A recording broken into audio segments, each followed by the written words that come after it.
Bom dia! Mais uma da série 1% Melhor Todos os Dias. E hoje vamos refletir no livro de Mateus, no capítulo 7, versículo 8, que diz: Todo aquele que pede receberá, aquele que busca encontrará, e quem bate, a porta será aberta. Quantas e quantas vezes a gente já pediu, orou e clamou, mas parece que Deus não está escutando. E o interessante dessa palavra é que ele fala que todo aquele que pede. Então o problema não está em Deus, está em nós, que não temos constância. Às vezes a gente pede hoje, mas amanhã desiste.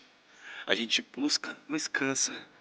E a gente bate a porta uma única só vez e ela não abre, a gente desiste. Então, continue, tenha constância, acredite com fé, porque talvez a porta não abriu hoje, mas isso não quer dizer que Deus não esteja escutando você. Então, continue.